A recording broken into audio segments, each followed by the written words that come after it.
ولی کا مطلب دوست بھی ہوتا ہے، ولی کا مطلب مددگار بھی۔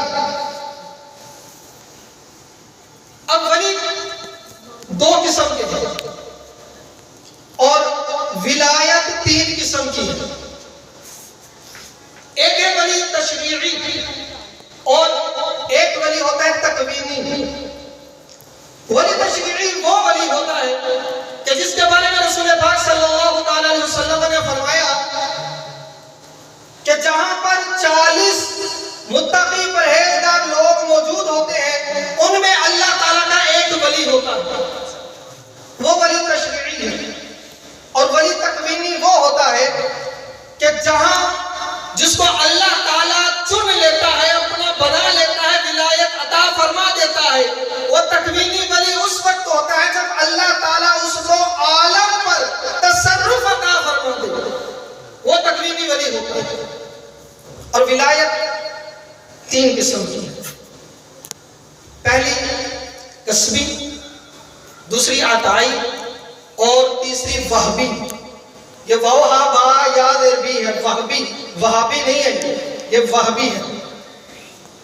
پہلی کسبی ولایت وہ ہے کہ جو بندہ محنت کرے، فرائض ادا کرنے کے بعد نوافل کی کثرت کرے، اللہ تعالیٰ اس کو قبول فرما لے تو پھر اللہ تعالیٰ اس کو ولایت عطا فرما دیتا ہے۔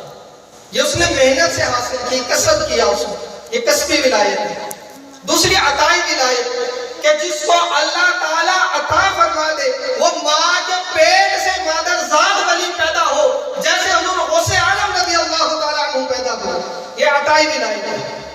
اور ایک ہوتی ہے وہبی ولایت، جب بندہ کسی اللہ والے کی صحبت اختیار کرتا ہے تو اس اللہ والے کی نظر جب پڑ جاتی ہے، وہ نظر کمال کر دیتی ہے، وہ اس کو بندے کو زمین سے اٹھا کر ولایت کے آسمان تک پہنچا دیتی ہے، وہ ہے وہبی ولایت۔ سیدنا غوث اعظم رضی اللہ تعالیٰ عنہ کا مہینہ ہے۔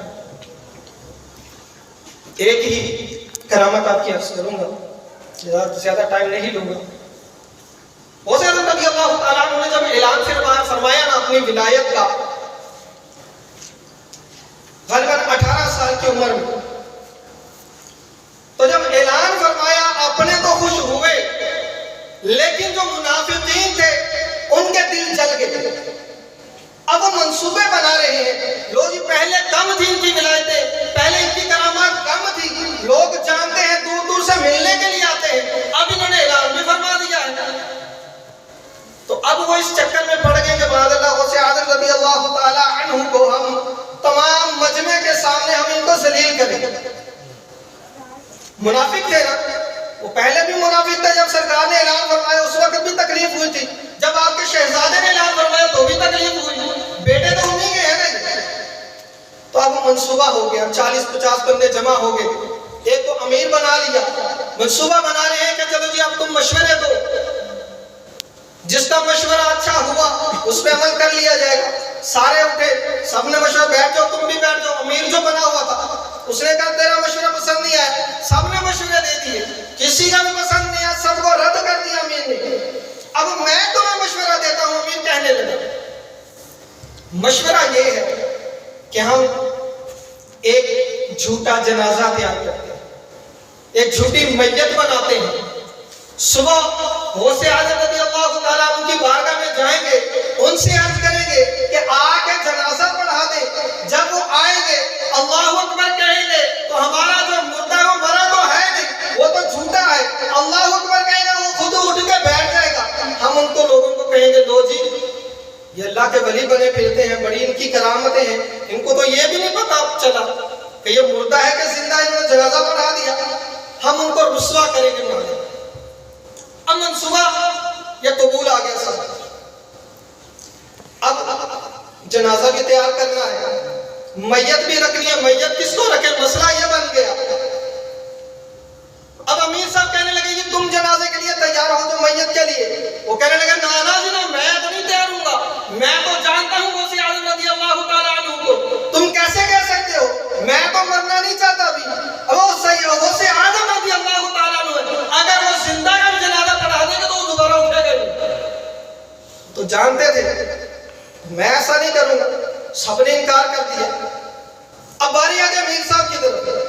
امیر صاحب کہنے لگے چلو میرا ایک بیٹا ہے وہ اپاہج ہے, لنگڑا ہے, اس کو کہتے.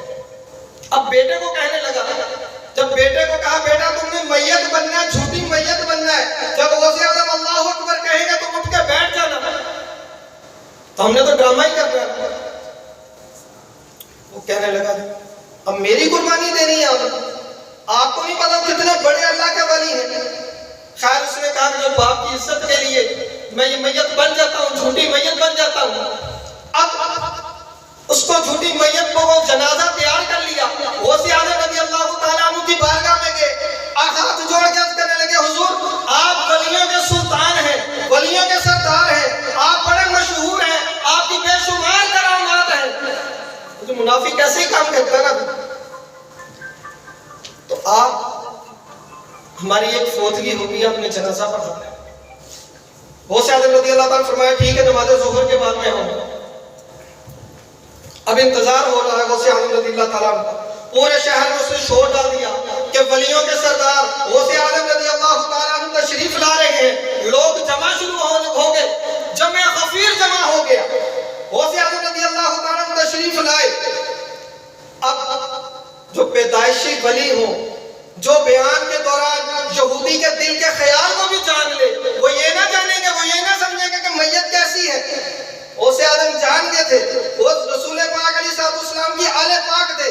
وہ ذہن میں یہ خیال کہ جہاں میں نے اتنے لاکھوں کافروں کو کلمہ پڑھایا ہے, آج رسول پاک علیہ السلام کی آل جو ہے آج منافقوں کو کلمہ پڑھائیں گے. پتہ چل گیا تھا غوث اعظم رضی اللہ تعالیٰ عنہ کو کہ یہ جھوٹی میت ہے, یہ مردہ نہیں ہے تو زندہ ہے. اب آپ نے اس کے باپ سے کہا کہ جنازہ پڑھا دوں. اس نے کہا جی پڑھا دے. آپ نے تھوڑی دیر کے بعد توقف کیا, اس کے بعد پھر پوچھا کہ میں جنازہ پڑھا دوں, مجھے اجازت ہے. اب باپ تو بولا نہیں, پیچھے سے لوگوں نے آوازیں دے دینی شروع کر دی جو اس کے ساتھ تھے, جو منافقین جی پڑھائیں. غوث اعظم رضی اللہ عنہ فرمایا زندہ کا پڑھاؤں کہ مردہ کا پڑھاؤں, کس کا جنازہ پڑھانا ہے. اب منافقین پھر بولے وہ زندہ کا جنازہ ہوتا ہے, مردہ کا جنازہ پڑھایا جاتا ہے. غوث اعظم رضی اللہ تعالیٰ عنہ نیت باندھی, نیت کے حاضر اس میت کے لیے. جب غوث اعظم رضی اللہ تعالیٰ عنہ کی زبان اطہر سے میت نکلا, ادھر سے اسرائیل نے اس کی روح کو قبض کر لیا. سبحان اللہ. اس لیے غوث اعظم رضی اللہ نے پوچھا تھا زندہ کا پڑھاؤں کہ مردہ کا پڑھاؤں. غوث اعظم رضی اللہ تعالیٰ نے اللہ اکبر کہا. اب انتظار میں ہے, بھئی اللہ اکبر تو ہو گیا, اب یہ اٹھ کیوں نہیں رہا. غوث اعظم رضی اللہ تعالیٰ نے دوسری تکبیر کہی اللہ اکبر. اب ان کے دل ہل گئے, اب یہ اٹھ نہیں رہا. ایک دوسرے کی طرف دیکھ رہے ہیں, اشارے کر رہے ہیں, اٹھ کیوں نہیں رہا. دوسری تکبیر تیسری تکبیر غوث اعظم رضی اللہ تعالیٰ نے پھر پڑھ دی. پھر السلام علیکم ورحمۃ اللہ جب کہا, غوث اعظم رضی اللہ تعالیٰ عنہ تشریف لے جانے لگے. وہ قدموں میں گر گئے, حضور اب پہلے میت کی طرف بھاگے, اٹھو تم اٹھ کیوں نہیں رہے. اب وہ کہاں اٹھے. غوث اعظم نے نیت فرمائی تھی حاضر اس میت کے لیے, تو میت کبھی دوبارہ اٹھا نہیں کرتی. غوث اعظم کے قدموں میں پڑ گئے. جو غوث اعظم رضی اللہ تعالیٰ عنہ معاذ اللہ رسوا کرنے والے تھے, وہ خود ذلیلہ خوار ہو کے آپ کے قدموں میں پڑ گئے. غوث اعظم رضی اللہ تعالیٰ عنہ کی شان بے مثل و بے مثال ہے.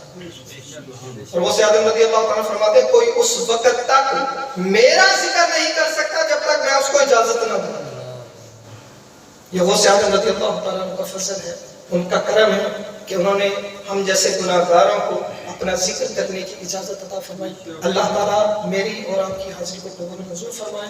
وعلینا الا البلاغ المبین.